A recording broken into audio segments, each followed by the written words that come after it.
Bisping couldn't sleep the night before the big battle.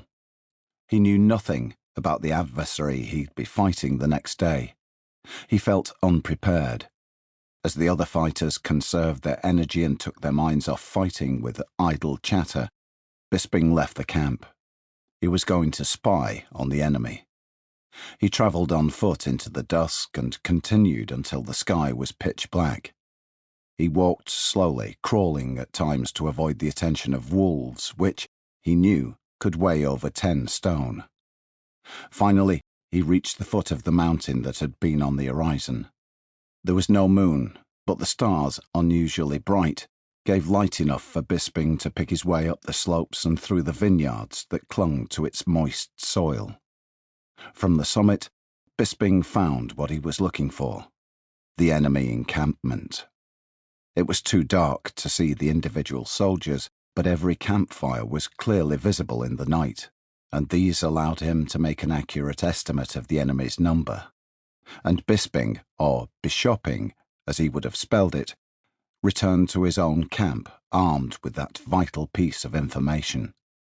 With full knowledge of the forces opposing them, the army of the Prince Bishop, sovereign ruler of the state of Munster, attacked immediately. The rout of these invaders earned Bisping, Germanic for bishop's man, land, and the hereditary title of count.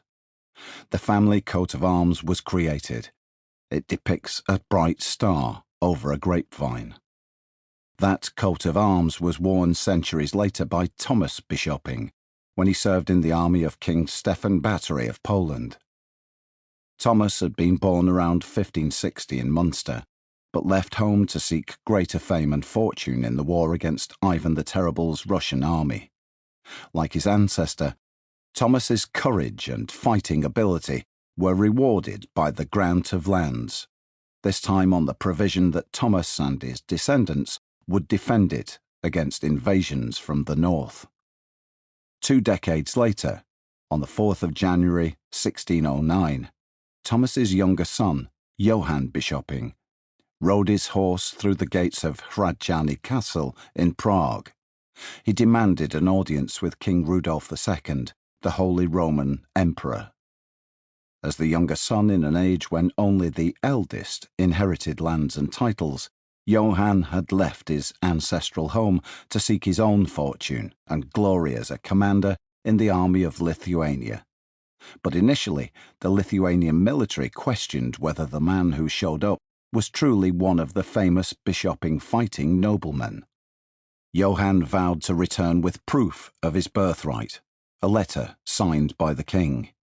The imperial chancellery's endorsement of Johann's nobility, dated 5th of January 1609, is still in the Vienna State Archives. Written in Latin, the document describes in minute detail the Bisping coat of arms and warns any royal house of Europe refusing to recognise Johann Bisping's status will be fined 50 gold marks, half of which would be paid to Johann and half to the treasury. Now convinced the knight was the man he claimed to be, the Lithuanian army dispatched Bisping and a garrison of men to defend a stretch of the northern border. Johann defended it so well that he was granted ownership of much of the land. Now a nobleman in his own right, Johann had founded another Bisping dynasty.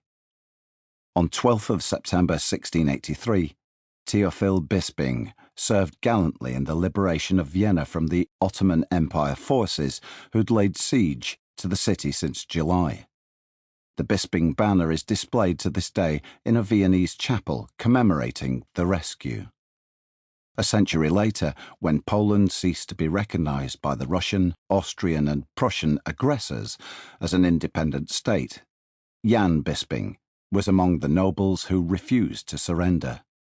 In 1812, that Bisping founded a military unit and joined forces with Napoleon to fight against their common enemies. 130 years later, at the onset of the Second World War, another Jan Bisping was the latest Bisping to be called upon to defend his ancestral home.